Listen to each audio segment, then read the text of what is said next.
like, tag, share as you come in. It's going to be good. Hey, Jacqueline, how are you? Paula Purifor on YouTube. Hey there. Come on, Paula, go ahead and put me, please, in all of our hubs. Paula, tag. Hey, Tia, how are you? Come on, everybody. Come on. Tell your friends to get in here so we can go ahead and we can get down to the meat of it all. Let's see here. Blessings to you. Yeah, go ahead. Come on, let's share. I'm gonna get my sharing out of the way now. I can't tell y'all to do what I ain't doing.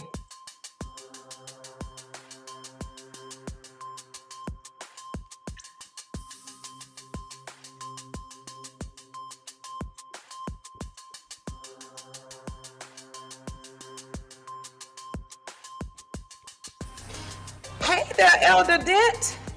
Hey. Come on. We sharing. Elder Dent, get J. Get everybody in here. Your grandmamas and great grandmamas that don't know nothing about technology, they know how to use YouTube. So tell them we're streaming on YouTube to go ahead and pull up on their little phones and little tablets. If Grandma Sassy, she got a tablet, go ahead and put that on for Grandma. And tell Grandma we on, honey, because we have a mega star in the building tonight. Yes, we do. Come on. Maybe Grandma be encouraged to speak up. Put it in all your groups.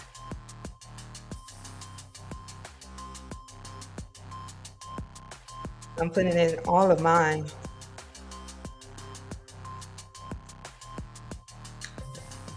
Hey, Tania, so glad you're here.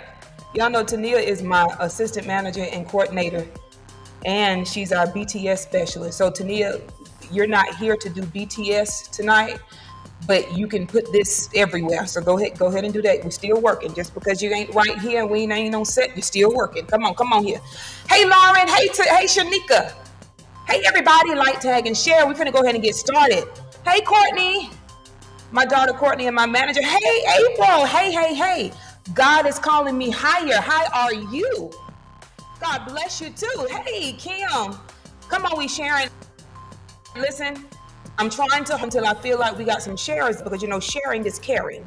Okay, so we're caring. We're going to share tonight, and it's just going to be phenomenal. I can't say that enough. I'm so excited of all the interviews that I've done, and I've gone viral off several interviews. But I'm more excited about this one. I'm excited. Hey there, Elder Sandra. We're going to go ahead. We're going to get started in just a second.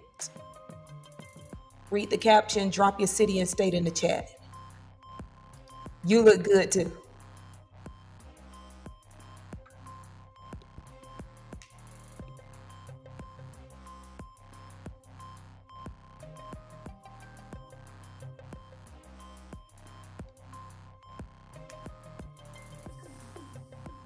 If you're streaming on YouTube, hey, Rashad, how are you? If you're streaming on YouTube, and I think even on Facebook, you can cast this to your big screen TVs. You understand what I'm saying? So feel free to do that. Hey, Linda. Okay, April, Houston, Texas. Shout out to Houston, Texas. Come on. Kim, Mobile, Alabama. Shout out to Mobile. Oh, Rashad, you're in Detroit. Wow. Shout out to Detroit, Michigan. I know you got them streets oily. I know you got those streets oily. Tia, shout out to Newport News, Virginia. Jacqueline, Greenville, South Carolina. Shout out to Greenville, South Carolina.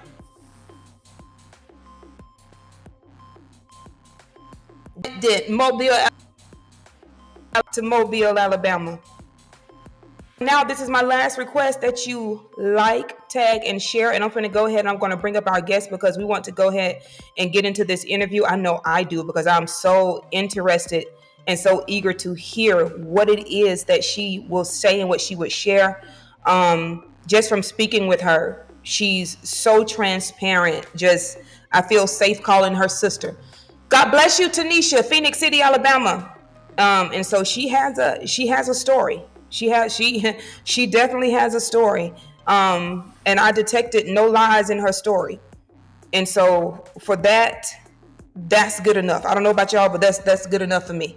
That's good enough for me. And so she's going to tell her story, and she's going to help a lot of people get free tonight. It just is what it is. She's going to help you get free, and hopefully she'll encourage others, to know that you don't have to keep silent. You don't have to keep silent. All right, we ready? Alexa Price, New York. Sharice, Atlanta, Georgia. Atlanta, my second home. All my photography work come out of Atlanta. Okay, all right, let's get ready to go. Let's get ready to go. As you're continuing to invite, as you're continuing to log on, as you're continuing to share, I would like to give a brief introduction really quick. Her name is Tammy Wallace. I came across her interview. She did a very large viral interview, and her story just really, really, really, really touched my heart. And so Tammy Wallace is a dynamic, creative, and powerful voice for survivors. She's a gifted athlete and has been a gifted athlete from an early age. She ranked third in the nation in track and field and graduated high school at just 16 years old. So the woman is beautiful, and she's also intelligent and smart. And she graduated with a full athletic scholarship to San Diego State University. Come on, somebody. After her track career, Tammy transformed her drive and discipline into the arts and advocacy. She is now a multi-public and publisher, a passionate painter and poet, and a confident model who celebrates self-expression in every medium. As an abuse advocate, motivational speaker, and voice of the silent, Tammy shares her story of resilience to inspire hope, healing, and empowerment. A true survivor, she embodies her personal belief. That's her motto. Believe. That's it. Believe. And so now, with no further ado, I want to introduce to you all the multi author, the track and field number 3 in the nation, millionaire, mother, survivor, the one and only Tammy Wallace. Give me some virtual claps in the yay, yay, yay, yay, yay. Hey, Tammy, you look absolutely beautiful as always. How are you today? I'm great. I feel great. Having a good day today. How are you? Great. Girl, I'm so blessed. I can hardly stand myself. Listen, I'm so excited to get started. I don't want to prolong the time because I can talk and Okay. talk and talk and talk and talk. And it's a lot I want to talk about with you tonight. Yes. So, Okay. of course, as mentioned, I think 3 times already, your Hmm. name first became known because you actually ranked number 3 in the United States as a track and Yes. field athlete. Tell us a Yes. little At bit. 15. At 15 years old, I started training really hard, and where it came from was I saw FloJo in the 1988 Olympics, and I was like, I know I could do that. And it was a way that I stayed focused because I wanted to be able to get out of my parents' home. So I would race everybody up and down my street, like the boys from street light to street light, just racing them. And I said, when I get every person and when I beat them all, I'm going to be great. I went to the high school and it never stopped. No one in my area could beat me. No one. And they thought I was older than what I was, but I wasn't. I was actually turning 15 when I ran that time. So you running landed Yes. you a full scholarship Full scholarship. to San Diego State University. Yes, ma'am. And Yes. you graduated at 16 when most people graduate at, 17, some even 18. I You had entered, to have been, turning 13. say that again? I entered ninth grade. I was 12 and I was turning 18. I mean, 13 as a, school started. So I turned 13 in the ninth grade. But I was 12 with Wow. my hair and glasses. I got teased. But I mean, hey, yeah. Wow, I love that. I love that. I love that, especially as a black woman. I just that's encouraging. That really is. That's encouraging. Mhm. So that was when the nation first really began to know Tammy Wallace. Yes. Now we now recently, and I say recent, I mean like over a course, I think what 7 months, we now know you for your viral interview that you Mm. did Jaguar Right. And that video got Yes. hundreds of thousands of views on multiple platforms. Yes. Tell me about I don't regret telling my story, but I do regret sharing it with Jaguar Wright. Had I did more research and dug into who she really was, I never would have went and told my story on her show. We did part one and part two, and part one was it was pretty calm, but part two I could see a switch in her behavior, and her eyes were just channeling everything but the interview. So when it came time for part three, I was invited to a studio. So I thought it wasn't a studio. It was probably one of the dirtiest condos I've ever seen in my life. No furniture, liquor bottles everywhere, smoke of cigarettes and weed. So when I initially walked in, I'm confused, like, what is going on? She was on a live saying she was in the hospital. So right then I'm like, okay, she's a liar. I'm out of here. I got out of there so quickly, I left my second phone. It was an Android, which I use just for Gmail. So because of that, she went. She was upset.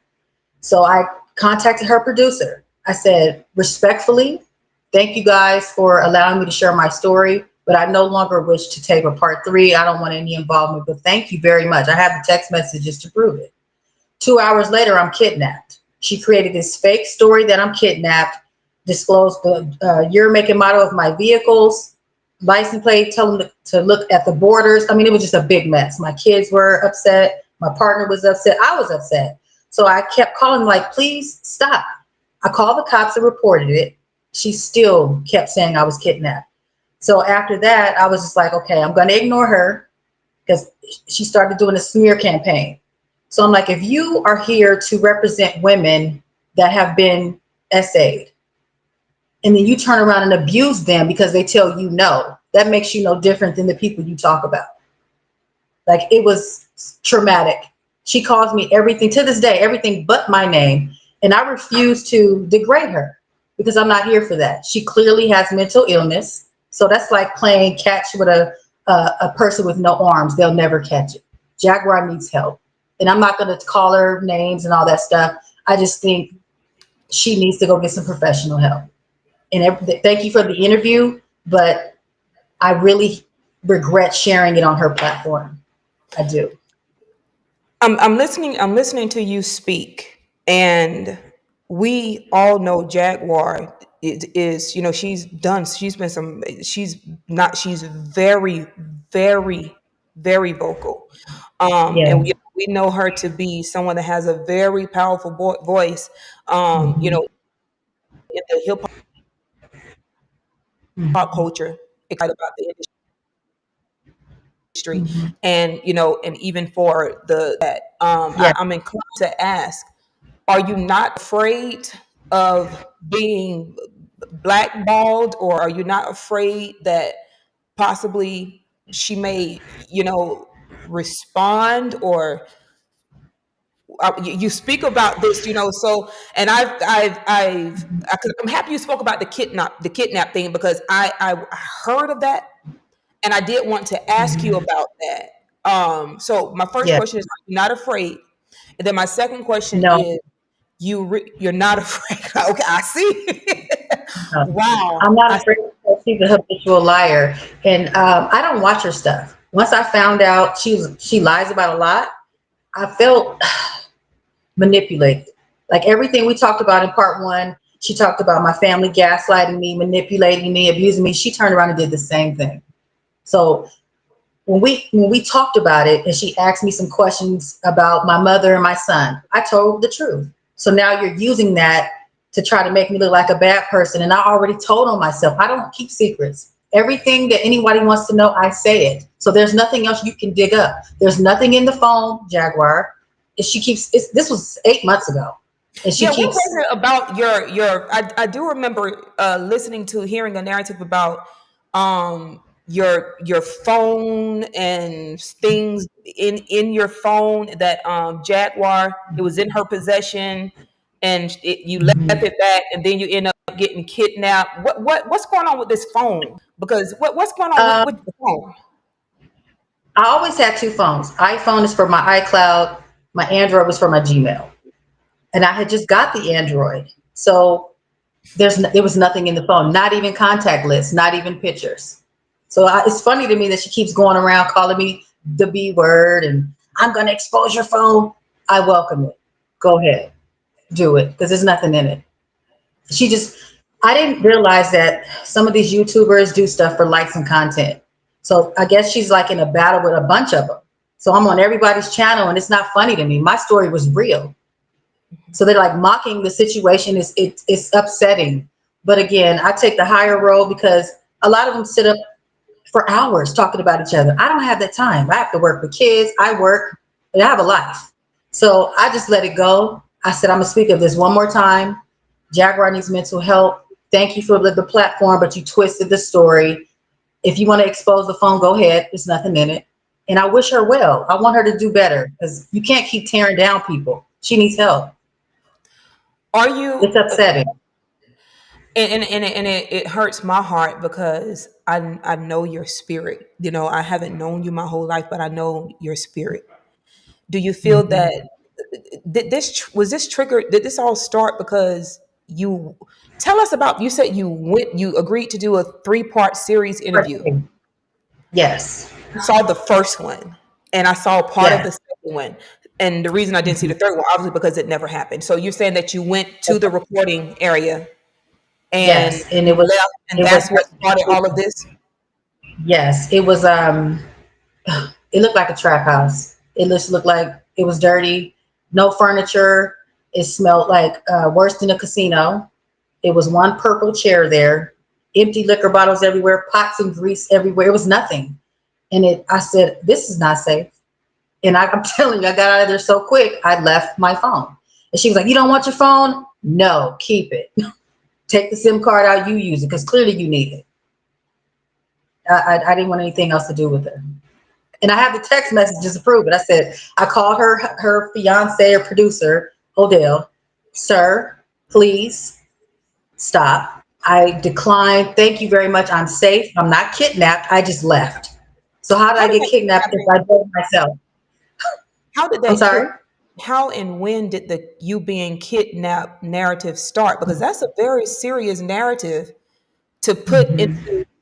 put on social media, period. Or even to even tell one person, that's what do you think made her believe that or feel that you were kidnapped? Did she probably really thought you had been kidnapped? Do you think that that could have been the case?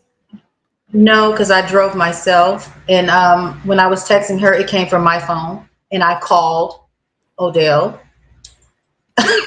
and I told him no. I wanted to print the messages out so I could show you guys this stuff, but I didn't have time. But it was not a kidnapping. And she said, that's not Tammy texting. That's somebody else. How do you know it's not me? We're not friends. You don't know how I talk or text. I said, please stop. I'm not kidnapped. I just don't want anything else to do with you. That's it. And she couldn't take the no.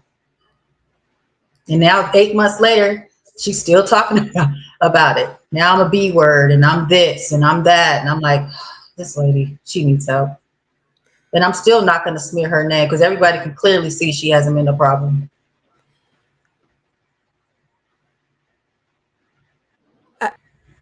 So you leave the interview. Next thing you know, you learn that you've Hmm. been kidnapped.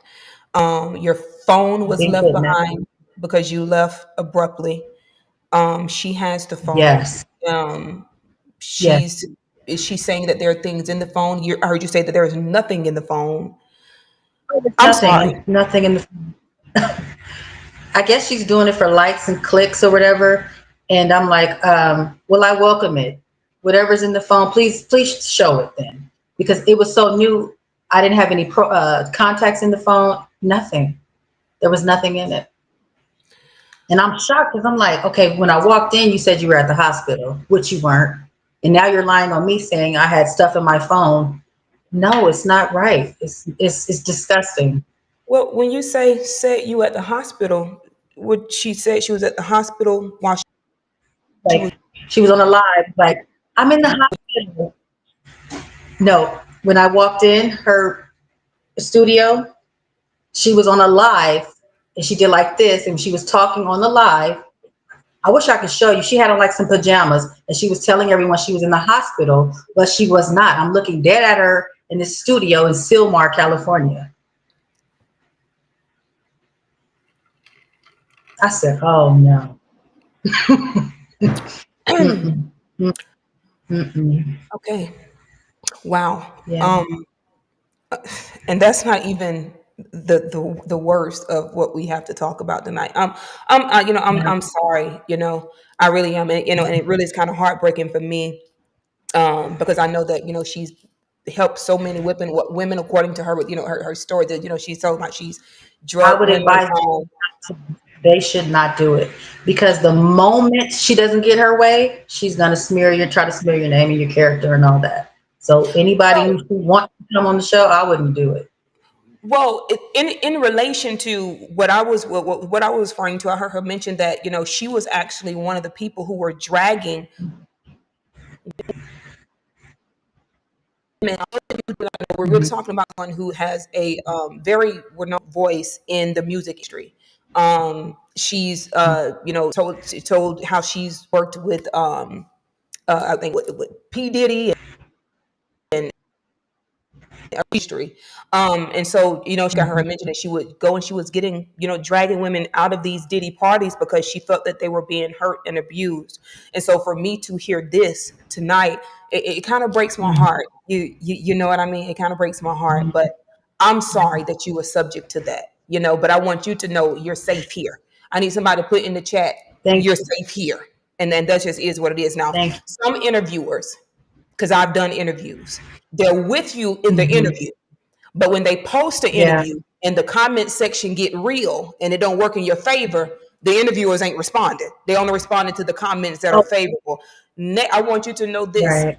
negative comments, positive comments, I'm here for it. And so I got you covered throughout this entire thing because that's just the person that I am. So I'm Thank you. totally. I listen, but I don't detect you to be a liar.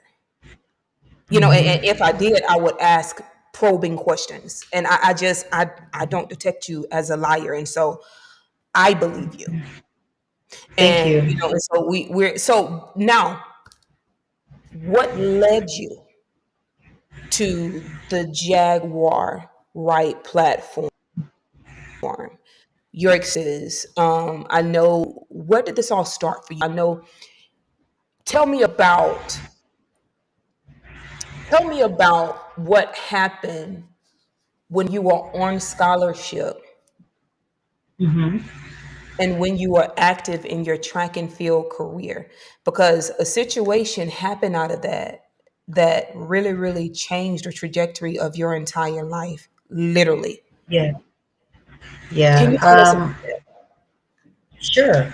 When I got the scholarship, I was like 16 and I moved into a dorm in San Diego State. But that's when the situation with the coach started triggering my mind. And then I didn't have my parents around. So that's when I started drinking heavily. And I didn't, therapy wasn't an option. We didn't talk about therapy back then. So I'm 16, 200, almost 200 miles away from home. Now it's replaying in my head what this coach did to me. And I went in, entering San Diego State. Matter of fact, Flojo died that month that I started school. And we did, the news came and everything, everybody spoke. A couple weeks later, we did some tryouts. Now, mind you, these women are 18, 19, 20, 21 years old. And we had to run a 60. And of course, I had the fastest time out of all of them. But that was the only time. My time started going down. It was just getting worse and worse and worse and worse. I couldn't handle it mentally. And later, some of my teammates, my roommate went to the Olympics, and it hurt me because I'm like, I was supposed to be there. But my mental, and I didn't have anyone to talk to. Like, nobody knew this happened to me. Not yet. As other than my people at my school in Pomona. They knew, but my new environment, nobody knew. Like, what's wrong with her? Nobody knew. So, What happened? with the coach, What happened as to why your mental began to affect, your skill, your talent, your gift? I felt worthless. Like, every year at our school, it was a Las Vegas meet called the Silverado Invitational, right? So even children that weren't even track and field athletes would join the team just to go on this trip because they would rent this big van bus, and the coaches would buy liquor, weed, you name it. It was a party. Okay. So Kendrick Taylor, he played in the NFL. He was our head coach. He's best known for catching Brett Favre's first touchdown. So him, his cousin Brian Critchlow, and he's still coaching. That's the one who essayed me and took my virginity and gave me chlamydia. The very first time I had sex was with he did that. He's still coaching at Mount San Antonio in Walnut, California, girls basketball to this day. Anyway, it's about 6 coaches, all these young girls. The incident that happened with me, okay, is I get worked up. So me and my teammates' room was on one side of the hotel. The other team was on the way a whole other side, right? My parents were chaperones with a few other parents. So it didn't dawn on anybody that me and my friend were on this side of the hotel with the coach's room next door, and the rest of the team is on the whole other end. They bought us liquor. I remember I had on a red shirt. I have pictures of it. And I know people was like, well, you knew what you were doing, but prior to the incident, Brian came to my house. My dad was cutting the yard. He had a green Thunderbird. He had a Dodger blue hat backwards and was talking to my dad like, don't trip. Like acting like a coach type parent. No, that was a way to get me to warm up to him. And then the night my incident happened, he bought us liquor, weed. I didn't smoke weed, but I did drink with him. And then he ended up telling me to lay down and was very aggressive. And I'm young. I didn't know. I had hair on my vagina. And he was like, you need to shave that, because he had braces, and that hair got in his braces. So I was embarrassed. So I told my roommate, my teammate, what happened to me. And I was upset. I was sore. You bleed, right? So I'm laying in the bed like this. Kendrick Taylor comes and knocks on the door. He was like, is she asleep? To my friend. And I'm like, oh, I was up, but the TV was on, so I can see them. But he didn't know I was up. So I held my breath, and I tell you, the beds had, the beds that are, the wood is like drilled into the wall. Like in a Like the hotel, hair. like a hotel room Yes. type stuff. Yeah. He was holding that, and she looked like a corpse. And I held my breath so long, my nose bled. And I was pissed because I said, why didn't I say something? Why didn't I say something? I don't know if it hurt me to see her more or what happened to me. Because I kind of numbed mine because I was upset because I didn't speak up for her, but I was scared. And then the next day I ended up running the fastest time, the third in the nation time. Sore as heck. I don't even know how I did it. And come to find out, Brian Critchlow did the same thing to 2 other girls on the same trip. So it wasn't just me. And it wasn't just So my friend. this Brian Critchlow was the track coach, or He he was a coach, but he wasn't a track coach. So let me tell you this. Our athletic advisor, his name is Ed Taylor. He's a preacher right now, but he gave the keys. He's the one who was signed so all these coaches can keep coaching. When he knew what they were doing to us, they would have drinking parties in the coach's office, snack bar. having sex with girls in the boys' locker room, girls' locker room. This was going on in the late 80s before I even got there. And he had been there. So this wasn't a secret. Everybody knew. So, how old were you when he forced you to shave and did the essay? 15. And 50. 15. And that was a grown man. Yes, he was Approach. married. He had a wife and kid. Yes. Then, was this the same man or another coach that you actually had to witness SA your friend on the bed? You said Yes. it was so aggressive, like her body was like a corpse. Of course. I witnessed Kittrick Taylor do that to my friend, and Brian Critchlow, which is his cousin, did that to me. And then I started feeling funny like a couple days, maybe a week later, and I ended up having chlamydia As a child. as a child. I didn't tell my mother because she didn't even help me when I got my period. So I Yeah, called my older cousin, and she helped me and took me to the doctor and helped me out. I can relate to that because I was SA in a very gruesome way, and I didn't tell mine because we weren't close. So Hmm. this happens to you the next day. You ran like you never ran before, and it ranked you three in the nation. Yes, Now, what point? Who was the first person you told?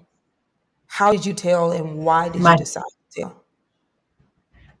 when I got the chlamydia, I told my older cousin, and she went to the same high school as me.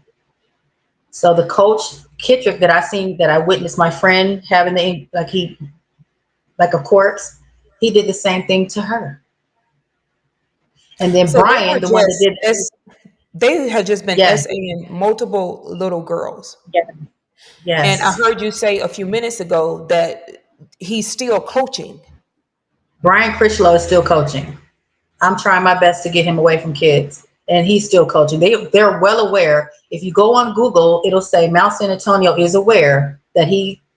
It wasn't just me. When I first was the first one to come out and say something, 8 other women came out, and he's still allowed to coach. I don't agree too much with exposure. I don't believe in people exposing people, but I do have an exception. For me, it's when Hmm. someone is being SA'd, when a Hmm. disabled person is being mistreated, people messing with children, things like that. That type of stuff needs to be exposed. So when I hear Yes. stories like this, and for you to tell someone like me that he's still Hmm. coaching, we're gonna get him up out of there. I mean, that's just is what it is. Here's the thing.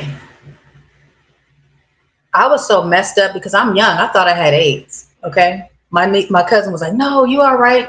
She helped me. I was young. 22 years later, right? Now, mind you, let me back it up. Kittrick Taylor got my friend pregnant. She was 16. You know who took her to get an abortion? Who he did. My mother. My mother. He paid my mother to do it. We got to talk about your So, mom. mhm, But first, I want to go back to you got the chlamydia. How yes, did you tell your dad? Tell me about I that. didn't. I never told my dad. Okay, I thought you said He you knew. told your dad about the chlamydia. So who did you tell? My cousin Terry. And so how did you get treatment? Your cousin Terry was the one that Because assisted with that. yes, because when I didn't know what was going on with my body. So when Yeah. I told Terry, she told me that Kittrick had did that to her too. And I'm like, wow, okay, with this they've been doing this because she graduated in the late 80s. So she helped me out. Mind you, when I told her, her mother was sitting at the table. Her mother worked at the school that I worked at. I mean that I went to school from. So her mother, my cousin Terry's mother, worked at Pomona High School. So when I told Terry, her mother knew, did nothing. You said that um, you wanted to, even at an early age, to hurry up and get out of your parents' house. Yes. Why were you so desperate to leave your home? You had I both parents. Do you and you have siblings, right? I think, yeah. have a younger sister, and then we raised two foster girls, Ginger and Jasmine. One of Ginger's deceased now, but it was the four of us in the house. So you came from what is typically viewed as the American dream, which is a two-parent home with multiple Yeah. children. Hmm. Why were you so eager to leave home so soon? What was going on? Well, before we initially got foster girls, we had foster boys. His name was Gerald Hall. I was 8 years old, and he made me give him oral sex, and he would touch me down there. And I told my mother, and they said I was being fast, and still kept the kid after I told, and he kept repeating it. And I remember the smell of him because Blue Magic. You remember that grease Blue Magic? He would put that in his hair, and I can't stand the smell to this day. So when I told her, she told my grandmother, it was like a gossip thing. Everybody on the phone with each other. Nobody took me to the doctor, therapy, nothing. Weeks later, he ended up leaving, and that's when we ended up getting the foster girls. But they all knew that too, and they said I was just fast. So at 8 years old, you were introduced to oral intercourse, Yes, where you were forced into it, basically. yes. He was And 17, I was 8. and you told your parents. Yes. They said their response was basically it's your fault, you being too fast, and then they start gossiping about it. Was that the only That's reason? initially. Yeah. Well, no. My dad was an alcoholic. He was a correctional officer. So when he drinks, you better run. On the weekends, that Hennessy bottle, he's terrorizing. Stay out the way. Like when parents get real drunk, do the running man. They have company. I didn't want to do the running man, so he'll Yeah. beat you if you don't do it. And he had like I was introduced to being handcuffed by my father. So he would put the chains on our arms and feet, laughing, but it wasn't funny. Beat my mom all the time. He kicked her in the face with his police boots, broke her nose. I mean, we went through hell in that house. But everybody thought we had everything because my dad bought us everything, but we got beat at the same time. So I didn't want to be there. Let me ask Even you the this. foster kids got beat. They beat the and they probably didn't do much, even if they saw bruises on y'all, because your dad was an officer of the criminal justice system. Oh, he would Um, rip phones off the walls. He would rip the phones out. I dare you to call the police. Rip the phone out the wall. One incident, Jasmine, she was a foster child. He was beating her. She took off running and told on him, and they removed her from our house. So we later on, my mom was like, your dad might lose his job. So we had to go down there to the social building, sit in a round circle table, and lie and say he didn't hit her. We lied. if you can remember, and it's okay if you don't, do you remember any specific things that your mom would say or do that would trigger him to put his hands on her? What Yeah, type of person was your? she, hmm, I would say weak. She would antagonize him, like accuse him of cheating, which he was.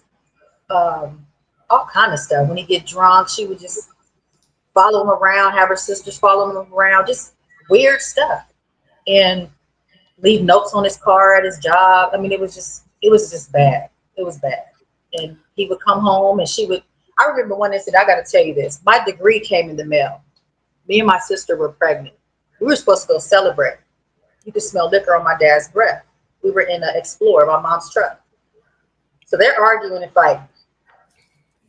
Instead of her, we parked in front of the house. Instead of her just letting him just go back in the house and cool down, she follows him in there.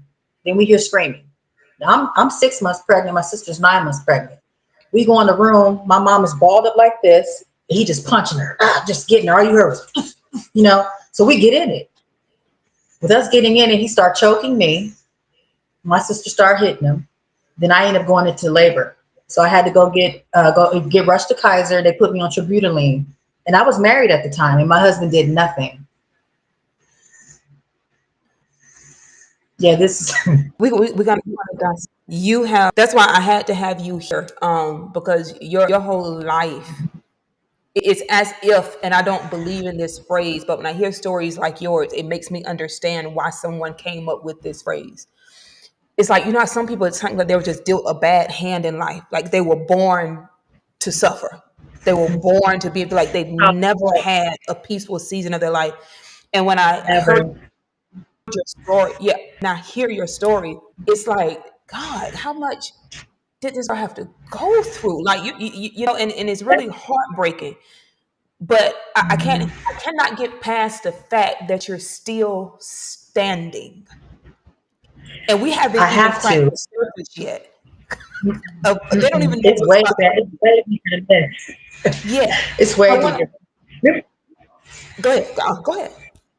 Remember the I don't know if you watched it, but it was like an old show back in the day. It was called Punked. Hmm. That's how I felt. Like I know I said this one preacher, I was like, I didn't want to kill myself, but I was ready to die. I said, I'm ready to get out of here. I cannot take anymore. I know Job went through some things, but I feel like this was worse than Job.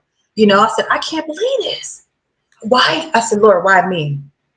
Why me? It was days I would drink so much and like, this is it. I hope I don't wake up. And then I wake up like, dang, I guess he still want me here. Like sometimes I shock myself at where the strength came from. That's why it pissed me off with the Jaguar interview because I really kind of opened up with her and she was sharing my personal life. And she was taking it now mocking it. It's not funny. Right. It's not Yeah. funny at all. Definitely not funny. Nothing at all. I do want to ask you this. Your mom was getting beat by your dad. Did your mom ever beat y'all? And yeah, she would throw things. Like in the morning, when kids are getting up in the morning, getting ready for school, you shouldn't fight them because they're just gonna mess up their day. How are you gonna learn if you just got hit in the head with a glass or a shampoo bottle? It was bad. My mom, she didn't take the abuse out on my little sister, but she always took it out on me. Always. But when my dad would fight her, I'll be the one to fight him for her. Now, my mom was very abusive, extremely abusive. I was Hmm. raised by my mom, right? I remember one time she Hmm. stripped me naked, threw me on the bed, and she began to strangle me. And I was just a kid, but that's the type of stuff she was on, just very controlling and things like that. I said that to say this. Now, I've never seen my mom get jumped on, but me, if I were to see her getting jumped on, especially then, whether it was by my dad or whoever it may be, I want to jump then. Because in my mind, what you done put me through, you finna take them licks. But Yeah. you still felt compelled to protect your mother, even though she wasn't. Why? No, she wasn't at all. I wanted her to love me. Yeah. It was she treated me and my sister different. And I'm everybody sorry. knows, everybody in the community, because our complexions. And she said because family members would pick me up and not my sister. So she would cater to my sister, like even the grandkids. It's a total difference. It's bad. Me and my kids were without a car. We would have to walk and catch the bus and train. She'll go co-sign for my sister a brand new Honda or something, and I'm walking. Had my son on my neck because he had a fever, and I had to walk to the hospital. Nobody helped me. But when my settlement came, it was just like, oh, praise the Lord. Oh, we love you so much. That's when all that came. Yeah. I should have knew then, but I still was yearning for that motherly love from her, Hmm. and Hmm. I just never got it. And I want to ask you. We're going to get into the settlement, but before I do want to ask you, what was your relationship like, and or is your relationship like with your sister? Oh, we don't like each other at all. I Why? love her. She's like a little. Her and my mom are like twins. Like, in my household, it was like I felt like Cinderella. Like I'm in the attic and they in the living room eating steaks. That's how it felt. Like my sister had a live-in boyfriend that got her pregnant. I couldn't have company past 6, 7 o'clock. It was just weird. I couldn't understand it. You get pregnant in high school, I get a scholarship, go to college, and you treat me like nothing. Mhm. I want to ask you this. What would you say to a parent that Hmm. has, I don't know, multiple children, but they favor one over the other? What does that do to the child that's not getting the special attention and they know that they're not favored by their mother? Can you speak from that place? Could you school some parents on? First of all, I do want to say this. Your children know when you treat them differently. That just is what Yeah. it is. But what would you say? Maybe you can help the parents understand how that child feels when they see their Mhm. sibling getting better treatment than they've ever gotten. Can you? Well, I know you start feeling less than, like, dang, what's wrong with me? What did I do wrong? Especially if the one that they're catering to is on drugs, getting pregnant, and all this stuff, and here you are in school doing the best you can, and you getting treated like crap. I know you have to love your children differently. You can love all your children, and it's different ways you can love them. Because I have two boys, and I love them differently, but I love them the same. If that makes sense. You don't show favoritism with your children ever. Who does that? It's not humane. So clearly, like now, is when I started to heal. I said my mom clearly went through something with her mother, and it trickled on down because I remember on my grandma's deathbed, my mom called her the B word. So I'm like, it was some trauma going on, and it just generational trauma. And I one day I said, you know what? No, no, it stops here. If you can't treat me the way I want to be treated, and I'm yearning for a mother's love, I just start looking to God. Like God is my parent now because, like I said with Jaguar, I kid. It's like playing catch with a person with no arms. She doesn't get it. She told me, I don't like you. And especially after I did the interview with Jag, oh, it's a wrap. We haven't talked since. And that was 8 months ago. And Yeah. I feel better actually. It's more peaceful. It's not fake. Because it was fake. It was fake. Your story, your story, your story, your story. So similar. I can She was like, relate. you better not say nothing. Like when I went on the show, she said, I don't like what you said. And I said, I didn't like that I had to live through it. Wow. Come on now. Yeah, that was hard.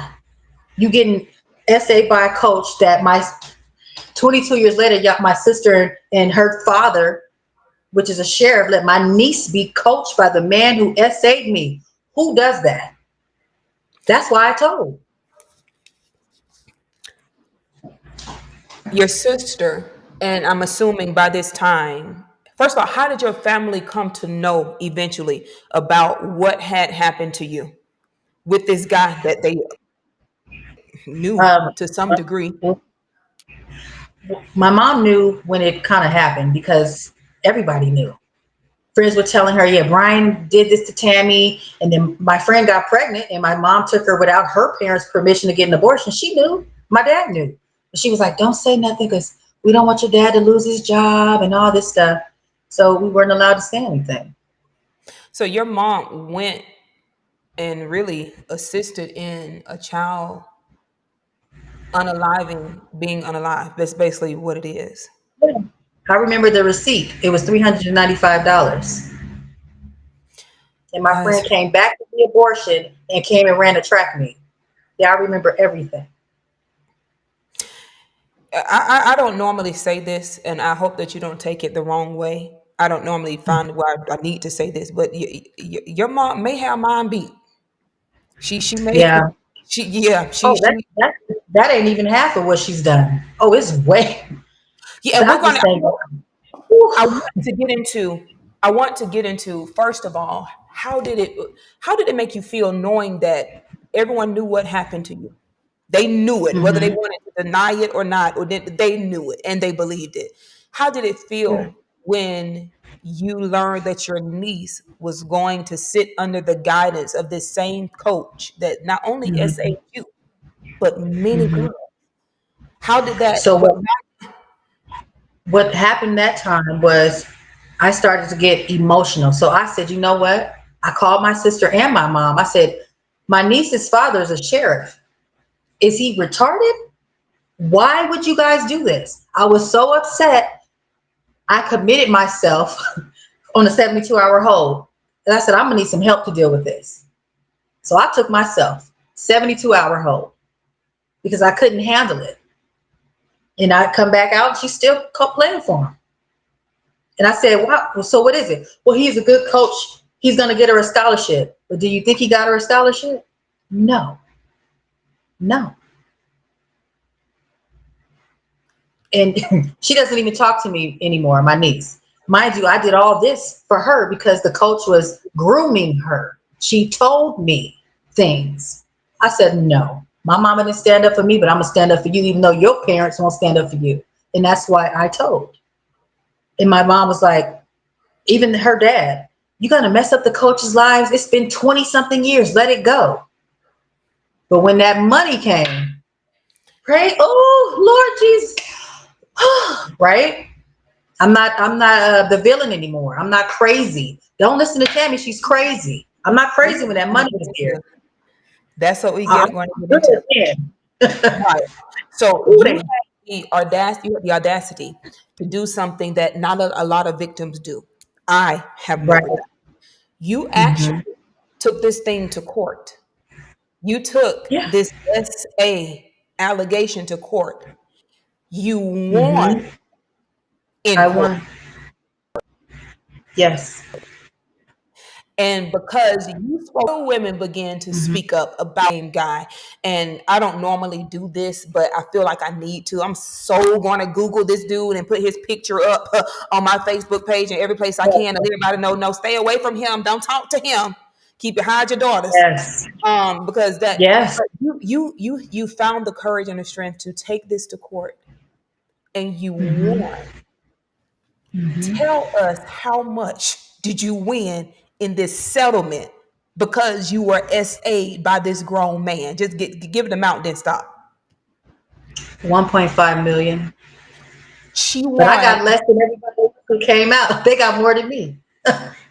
Yeah. She she won $1.5 million for the story. Well, it's really not a story, for the reality that she just shared with us. I want to start. So instantly, she became a millionaire. Mm-hmm. And she just said what she got was less than what the other young ladies got. So she actually birthed other millionaires There you just go. by speaking up. Just Mm-hmm. by speaking up. Now, I do want to say this. Now, first of all, it should have never happened. If you were S8, it's not your fault. It should have never happened. But if that right there don't give you the courage to speak up, you may not get Mm-hmm. 1.5, baby, but you're going to get something. That right there, you're owed that. But I want to talk about, what did you do Mm-hmm. when you got your settlement? When I first got the settlement, I took off. A month, they couldn't find me. So I was looking for a house, and my mom, oh gosh, my boys were at her house because I had moved. And so she was calling the cops on them. She was just doing my kids wrong. But they were disrespectful, but still. So she called me. She said, please help us, Tammy. I'm in LA. I'm in a nice hotel, just minding my business. I needed a breather. You ever seen that movie when like 100 clowns get out of one little red car? Okay, that's how my family pulled up on me. A bunch of them got out the car. I said, Dad, how many is it? Okay, they met me in LA. I I took them shopping, purses and stuff, but I loaned my sister some money. I loaned my aunt some money, and I loaned my mother some money. And they have not yet paid me back. It was dire need. It was like a life and death situation when they needed the money. Now I can't even find it.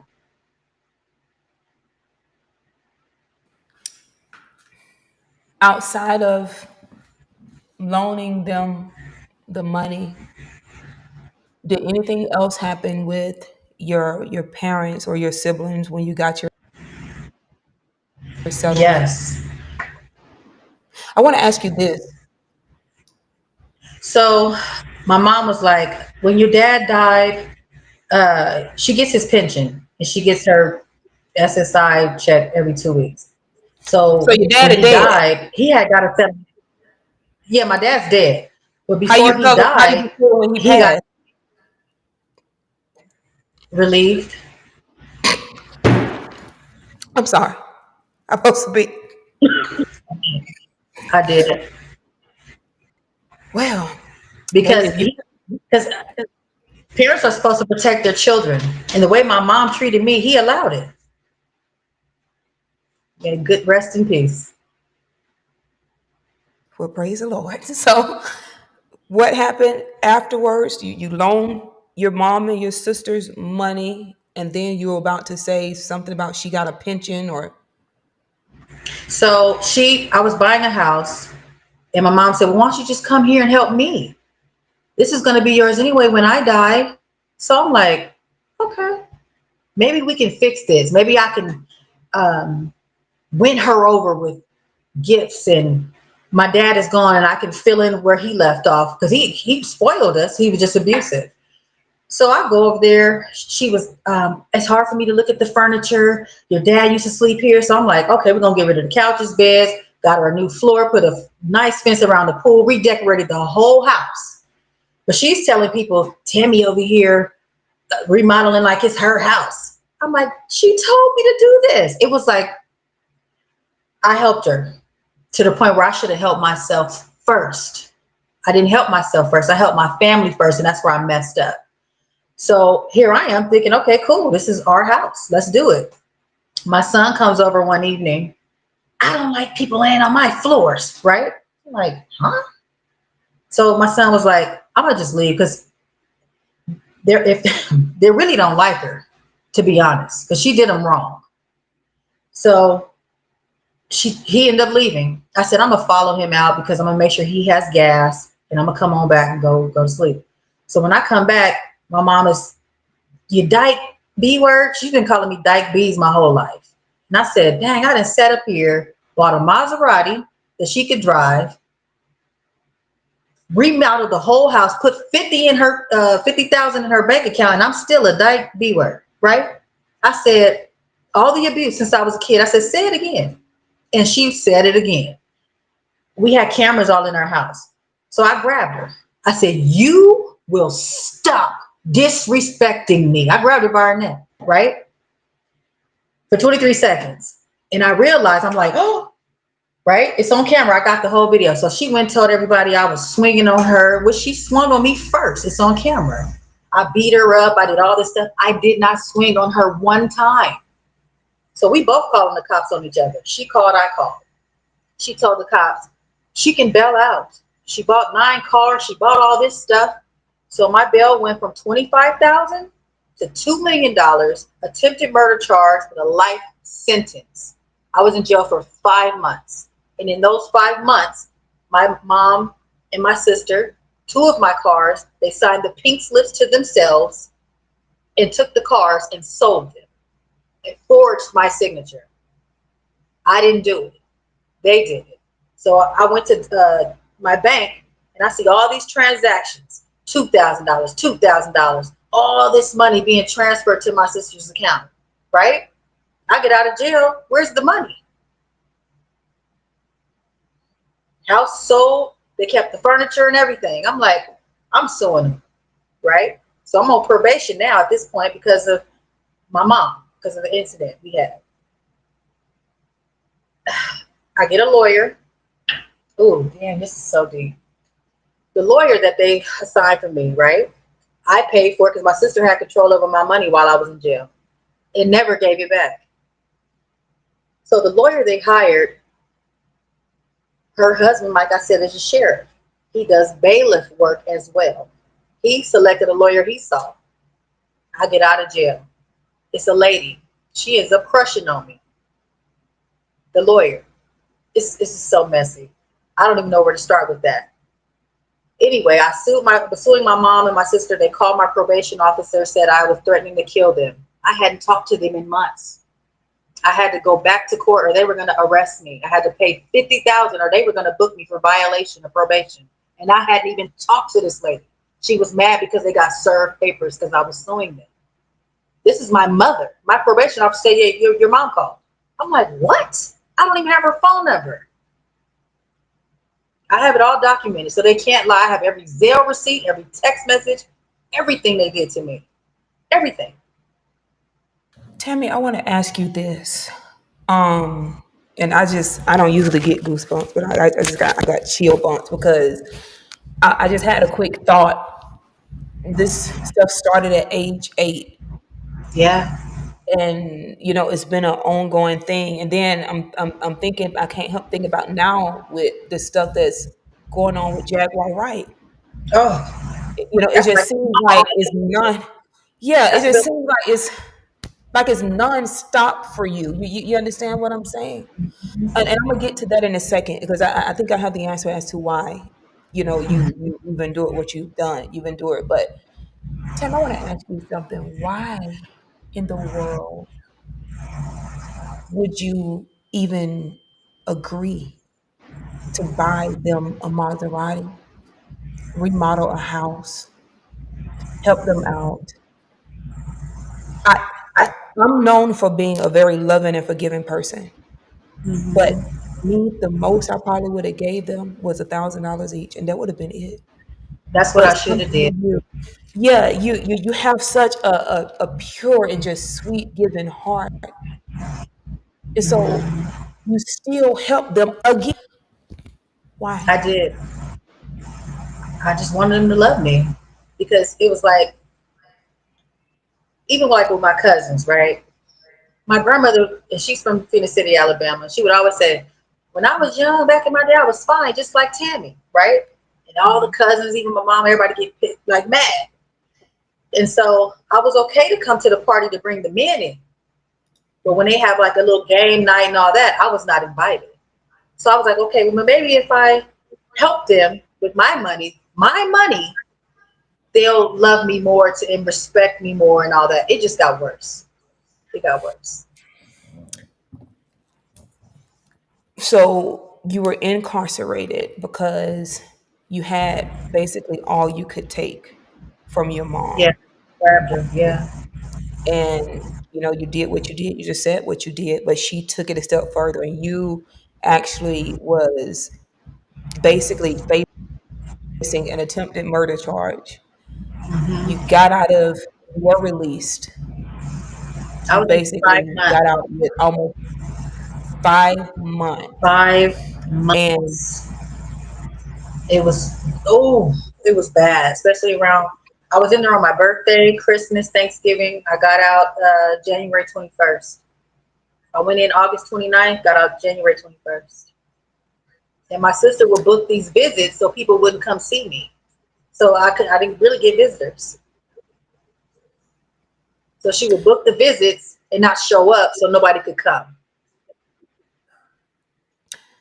that, and when I hear you say about, how they lied and said that you called them and threatened them when you know that you didn't, I didn't. it makes sense yeah, it makes sense as to why you told me earlier in this interview that you don't even speak with them. No, I don't. You don't talk to them. Mhm, mhm. That makes perfect sense. Now, you have 2 boys. Yes, How is first the first thing I want to ask you is, with all of your experiences and trauma, how did that mold your parenting? Like, did it make you like super paranoid that something was going to happen to them? Did it make you overly protective, or did it make you kind of just purposely give them freedom and just telling yourself nothing is going to happen? They're going to be okay. How did that mold how you parented your boys? I think it was everything you just said because their father and I left him when the boys were 4 and 2. So he signed his rights over. So from the ages 4 and 2, it was just me. I was the parent. So I would feel guilty for disciplining them because their dad was gone and they started to act out. And I would let them have friends over and little parties and stuff like that. But I know they would get teased because I'm a single parent. I would go to Ross and get them clothes, and it was actually my mom and sister was talking mess about me buying them clothes from Dee Dee's and Ross, but that's all I could afford. But my kids were clean, But yeah, I was more lenient on them. I was lenient. I would take them fishing and started cutting their hair. I would try to do things that was free because a lot of stuff I couldn't afford at the time. But yeah, their behavior when my dad died, it got worse. He treated them better than he treated us, and he was close to my boys. He was like their father. So when he died, the boys just, oh, it was bad. I'm gonna say this to the chat before I go to my next question because I see this happen a lot. I see a lot of parents make mistakes with their children, but they try to compensate for those mistakes with their grandchildren. Hmm. Go back and get it right with your kids. It don't matter how good you treat your grandchildren. There's still a Yeah. defense that lies with God. Hmm. I had that. My mind tried that when Jeremy Jr. was born. And I had to kind of get that straight with my mom. Because her and I weren't speaking for a period, but she wanted Hmm. to see the kids, and so I had to let her know, no, no, no, no. If there is no relationship with you and me, there's no relationship with you and them. So we Right. have to have a conversation. You understand what I'm saying? Hmm. And so, but Yeah. I see that, and then the way that she would treat them, and things like that. And I get, grandparents, they have a certain love for their grandkids, but at the same time, some stuff we're just not doing. It's still out of order. Um, Hmm. so you have two children. You were Yes. married to your children's Yeah. father. Do I understand that correctly? Yes. Are you still married to your children's No. father? No. Why No. are you not married to your children's father? Um, when he played in the NFL, he played for the same team as the coach that essayed my friend, and ended up playing for the Green Bay Packers, same number. So that was like a trigger. I didn't love him. I married him because my mom told me to. He was going to the NFL. I'm running track. I said, "Oh, I guess we can be this athlete power couple." So I moved to New York because he went to the New York Jets first. But I was never in love with him ever. I just did it because I wanted to get away from my family. And how's your relationship with your sons? Mhm. Oof. The oldest one, not good. He put his hands on me 2 years ago, bad. So, and he's still verbally abusive, really, really, really abusive. So he's kind of in that circle with my mom and them. I gotta go. I can't keep allowing you to disrespect me and put your hands on me for one. And I thought I was gonna die that day. I thought luckily I'm still kind of fast and track because when I got away, he couldn't catch me. That's the only way I feel like I made it. He did a number on me. Tammy, how did that make you feel? I wanted to give up then. I was just like, that's when I started having those thoughts like, I don't want to kill myself, but Lord, come on, come get me. I'm ready to go. It was like it reminded me of my dad because he was like, he was doing that little noise and he was spitting and kicking and the cops came. He was fighting the cops. He don't remember doing any of it. So he said, but it was spring break, sent him back to school. This was 2 years ago. I'm sorry. Yeah. He I'm gave me very a sorry. concussion. The hearing in this ear is half gone. Yeah, it was bad. It was bad. That's why I'm like, I don't want to be around. No, I'm safer by myself because that family tried to kill me. Even, ooh, Yeah. I don't know. Ooh, It's one thing to be born into a family that abuse you, but it's another thing to birth someone that abuses you. I can't. oh yeah, That's I, I peed on myself.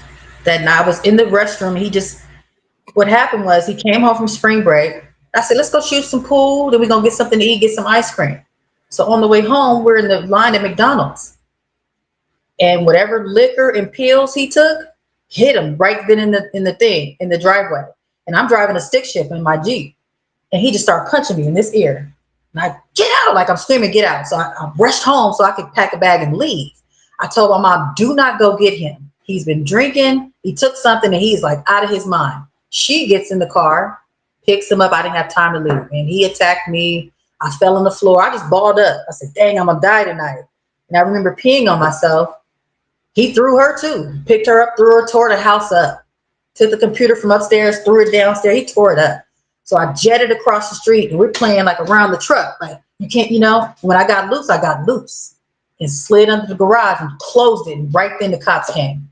Saved me because I'm like, I thought I was dying. I didn't tell the cops what he did because I went and put makeup on and stuff, but they did take him. And then they got him, the lawyer got him out and we sent him back to school. He probably, I don't know if you remember, did he at any point strangle you? My Dur- son, Yeah, doing that. he was kicking, spitting, and just punching me all in my face. Like my face was messed up. Yeah. Yeah. Yeah, you And said even he. to this day, he's still disrespectful. Even last night, he was disrespectful, called me a pathetic B word, and because I wouldn't be sending no money. Like you 25, so get your own money. I'm Yeah. not doing the same mistakes I did when I got that settlement. I'm not doing that anymore. Yeah. Nope, can't do it. Good for you. No. Good for you. Good for you. That's I asked about the strength because I was strangled until I passed out, and that was Oh, when I learned that, girl, that's just part of it. But when it was all over, I realized I was like, why am I like wet down there? And I urinated on myself. But then I, there's a science behind that. If you get severely beaten, or usually if someone is strangled until they pass out, the bladder breaks, mm-hmm, and so they do mm-hmm. urinate on themselves. That's how I was wondering that happened to you. But that's worse than being choked until you passed out. I mean, you were beaten, you lost a portion of your hearing. And that's a concussion. I mean, girl, Yeah. oh God. And to Dang. this day, I will never, and I'm gonna say never, let any of them know where I live. My nothing. No, I don't trust not one of them. None of them. I Because wouldn't. what was it, 2 years ago? Man, this family, boy. My sheriff's, my sister and her sheriff husband. I want to, because her and my mom live together now. My sister and my mother, they live together. The twins. Two messy people living Oh to, man, ooh, and my you know niece. what? They don't get along. I don't see them getting along perfectly. They fuss with each other back and forth. It got to be something because they like dangle each other. It's weird. Um, I'm over there. My mom was like, "You need to hurry up and get out of here because Tamia, which is my niece, isn't coming home because she doesn't like you." I said, "She liked me when that money came and she was asking me for all this money and Balenciagas and stuff, but now she don't like me." Okay, fine. So I'm leaving the house. I said, "Tell Tamia," I said, "bye," or something like that, real loud. And her father, Lionel, which is a sheriff, he's huge, came downstairs, jumped on me, right? Instead of my sister breaking it up, she jumps in with him. I have epilepsy. I'm seasoned. Paramedics come, cops come.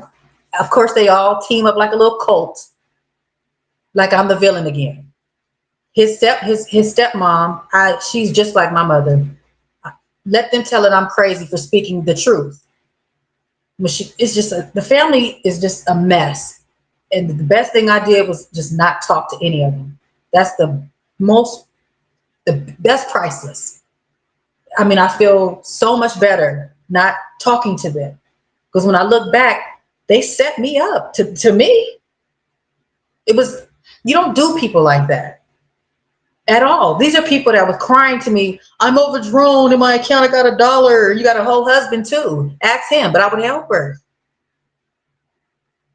Nothing. I haven't heard from none of them. Um, I don't like your mom and your sister. Now, I one don't thing either. what I will say is this, because I think it's very foolish for anyone to draw a conclusion only hearing one side of the story. If Mm-hmm. you don't have discernment, and I have discernment, I Mm-hmm. know you're telling me the truth. So Mm-hmm. anything that they can say is irrelevant because I know you're being truthful. You Mm-hmm. understand what I'm saying? Yes. And I done got too old to fight and stuff like that. But that kind of stuff make me kind of want to get in the paint a little bit. As the young folks say, run a fade. Kind of want to sway up a little bit. You understand what I'm saying? I Um, didn't. Go ahead. I didn't realize how strong I was until I let them go. I an elderly friend of mine, she stepped in like a mother figure to me right now, right? And I was telling her, I showed her the bank receipts. I said, look what they did. I went to the DMV. It's their signature. The dates are when I was in jail. They did all this stuff to me. She said, you ever seen the movie The Matrix? She said, you paid for peace. That door is closed. Don't ever look back. And I said, you know what? I'm not. I can't. When I was in jail, you have to bend over and cough, and it was just everywhere. They don't care. But I wrote my first book in there. I'm like, I'm going to start writing.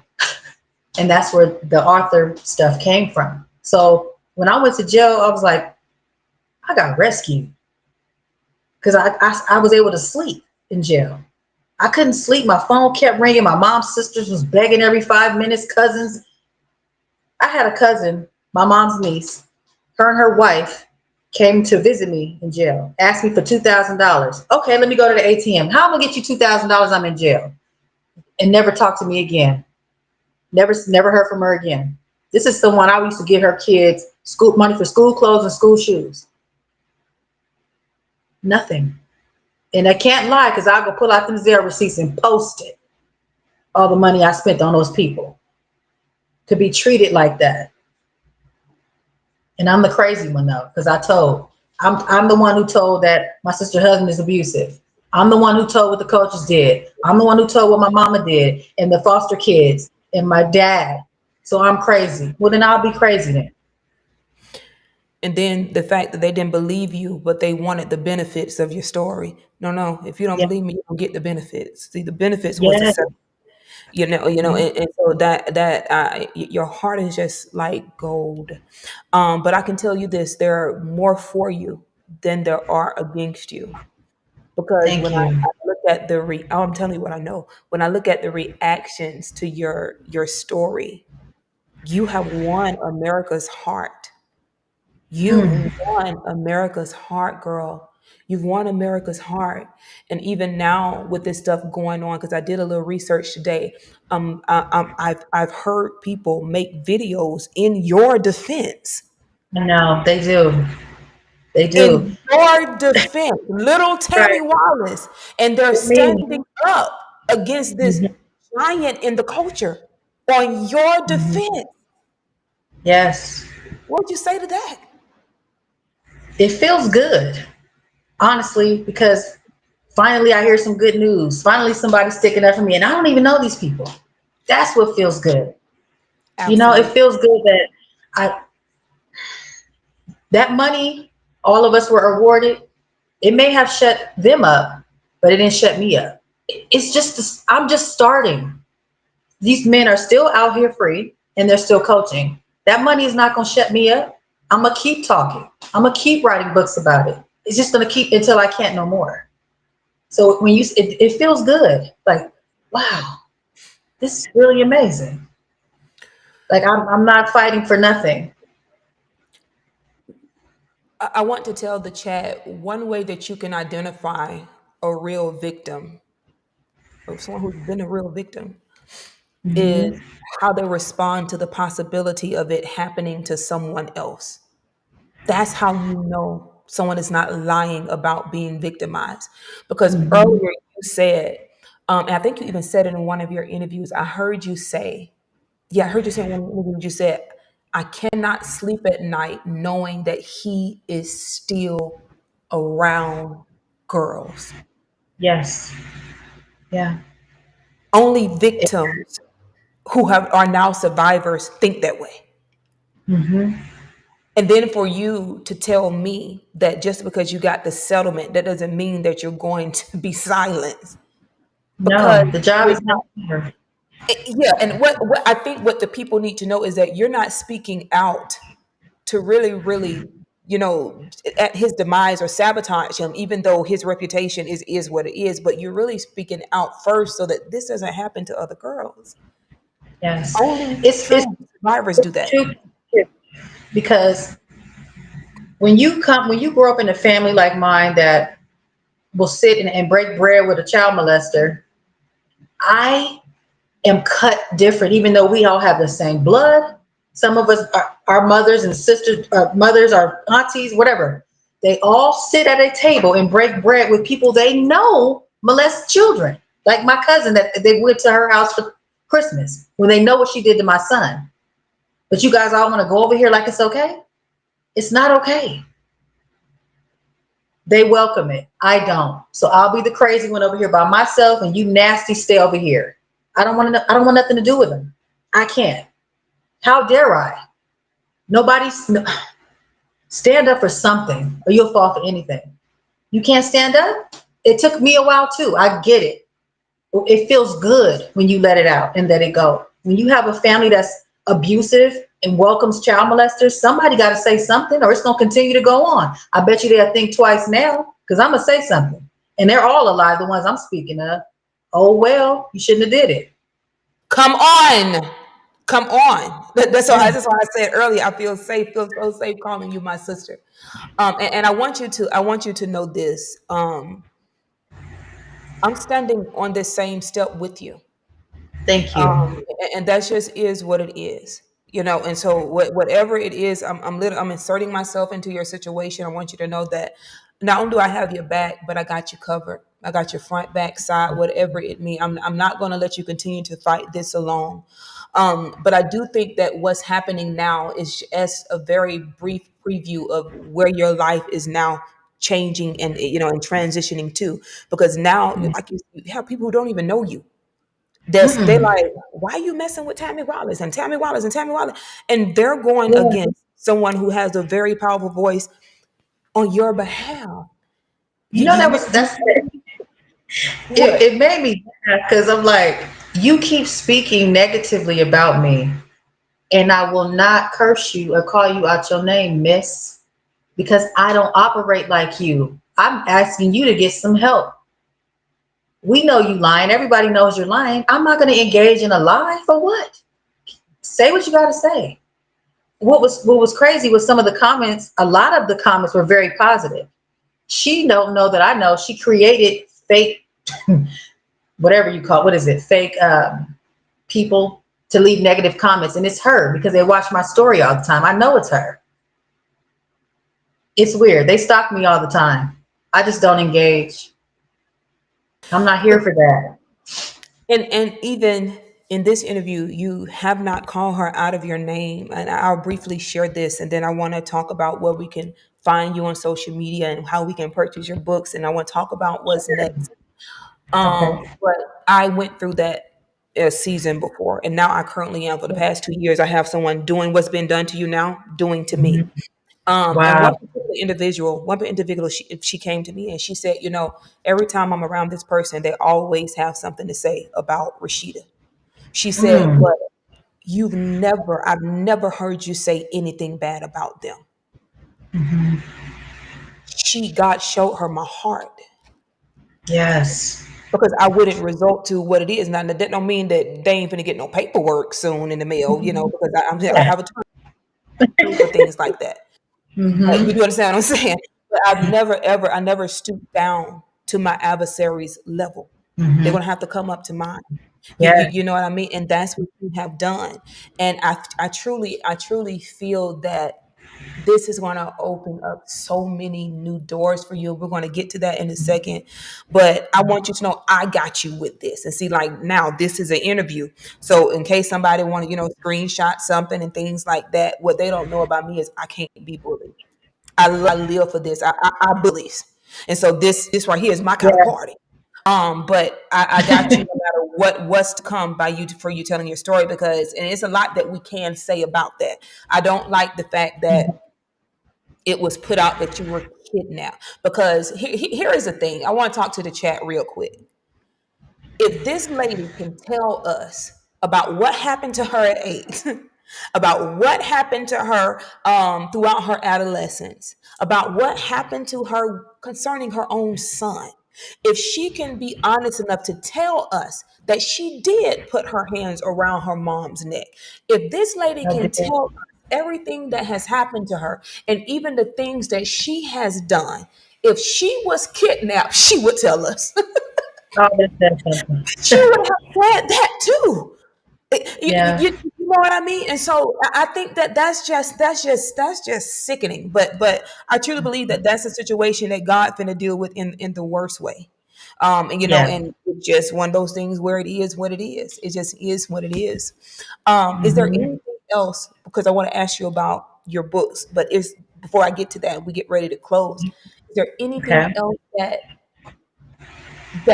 you would like to share? If there's anything that we don't quite know, is there anything that hasn't been said enough? Is there anything that you would have said in part three with her that you Hmm. have yet to be able to share?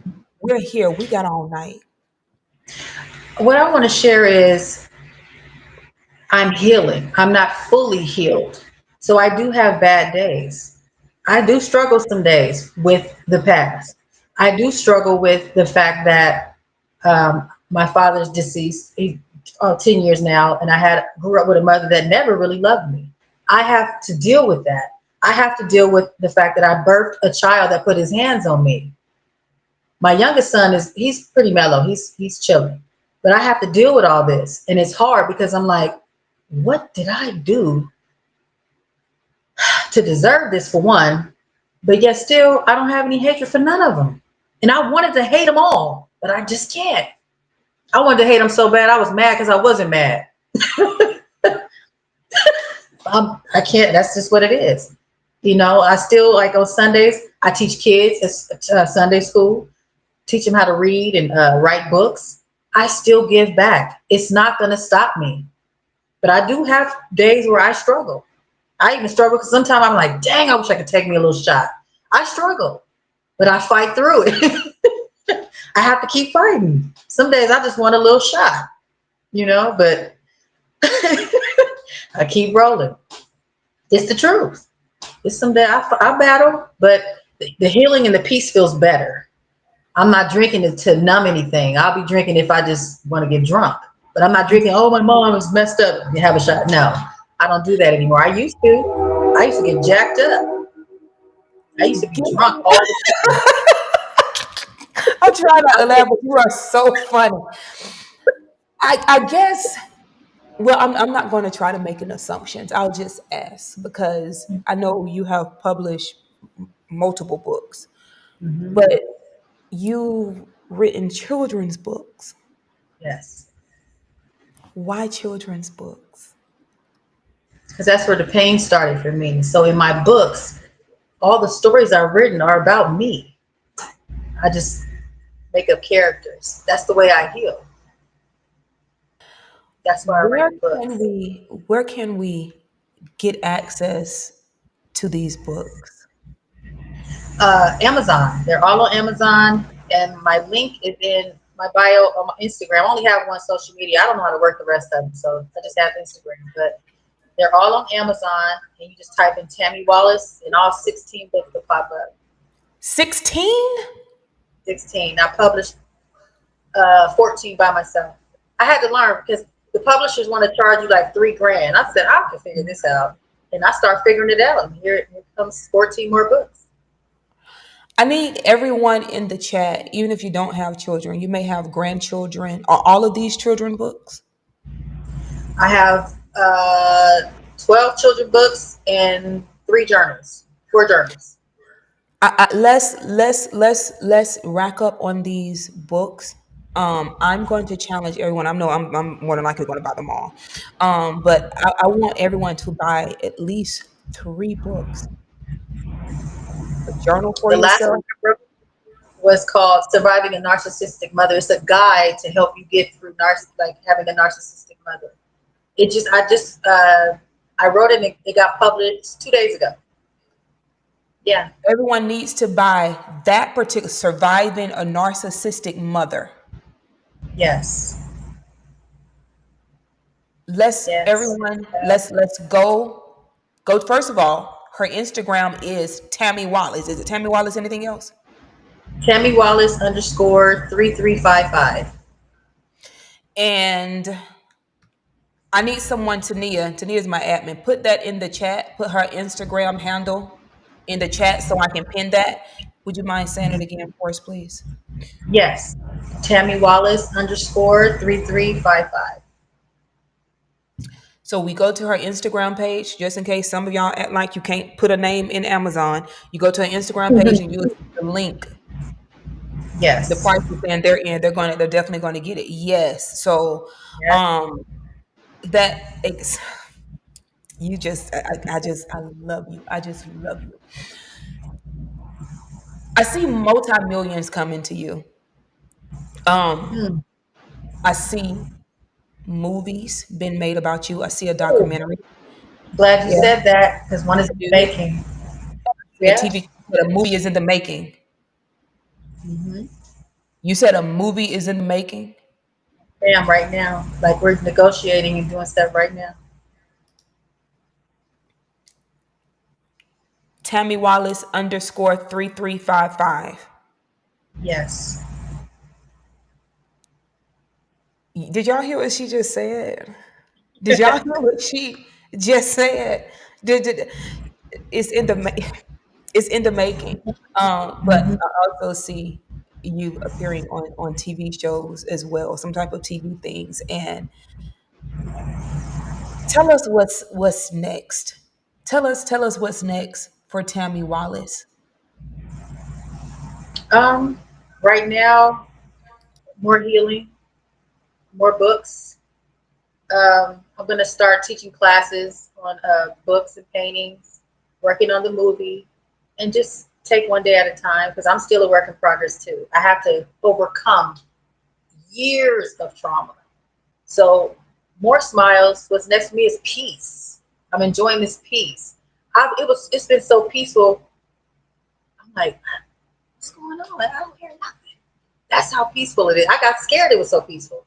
No phones, no sirens, no yelling, no cursing, just the birds chirping and the wind blowing.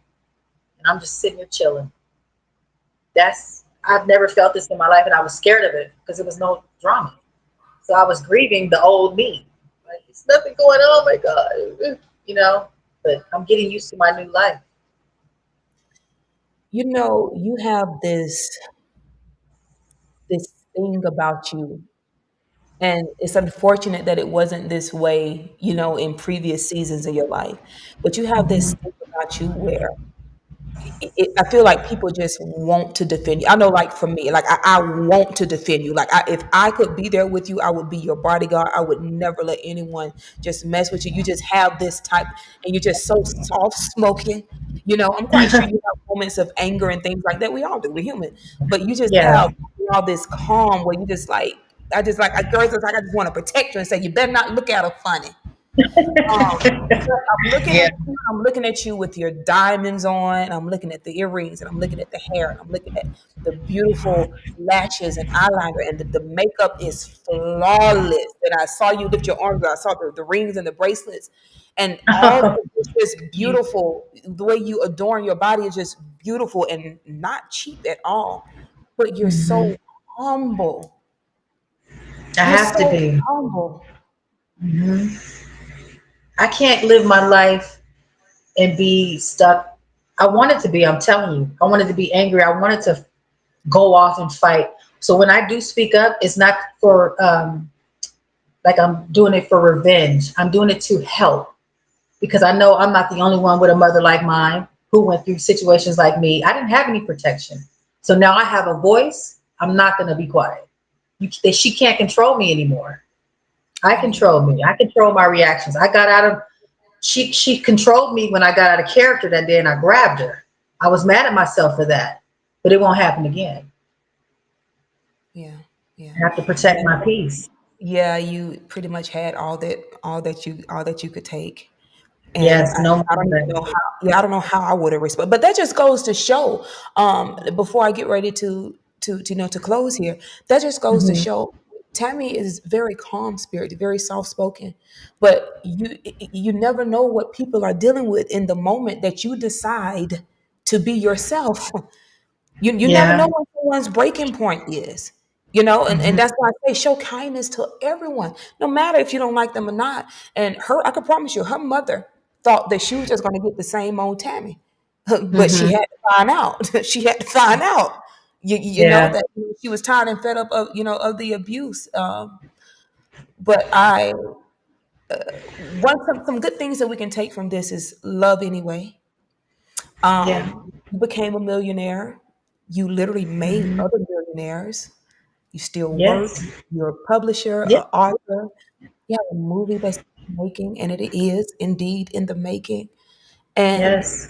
you're just sweet and humble. And you came in this interview, you came out the gate swinging. There's you, but you did it so gracefully. You didn't say anything derogatory. And I know that it's a lot that one interview or even 10 interviews could not just Yeah. pack. Even your movie will never be able to tell the whole story. You know, 'Cause I'm quite sure some stuff you went through that you probably forgot, that you don't even remember. It's just life is that way sometimes. But thank you. You're very And welcome. I would normally would close us out, but I told my daughter, I said I have to still get her on set. I have to get you on set. I'm I have coming. to get you on set, even if it's about a whole Okay. different topic. I just got to get you on set. But I normally would close us out, but I think it's appropriate and befitting if you would close us out with just some encouraging words. If there's anything you want to say to any adult victims who may Mm-hmm. dealing what you're dealing with, or just anyone at all, you close us out. Remind us of Okay. your Instagram handle. And once you're done, tell me we're done. Because you get the last word, I have to say this. I love you so much. Love And you I'm too. so grateful to you. Grateful. Thank you for trusting me with this You're very particular. welcome. And I'm excited for you. And all I can say Thank is just thank you. Thank you. And God bless you and keep you. And the devil is the only one that's mad. you. Yes. Ladies and gentlemen, final thoughts, final words by our own Tammy Wallace. What I want to say to everyone is you're not alone. When God isolates you, He's protecting you. You have a voice, use it. If anyone needs to speak to me, you can DM me at Tammy Wallace underscore 3355. I'm more than willing and open to speak with whoever needs the help. Um, just stay strong and always believe and trust in God. If Job could do it, you can do it. I'm doing it. Just keep pushing through. And I love you. God loves you.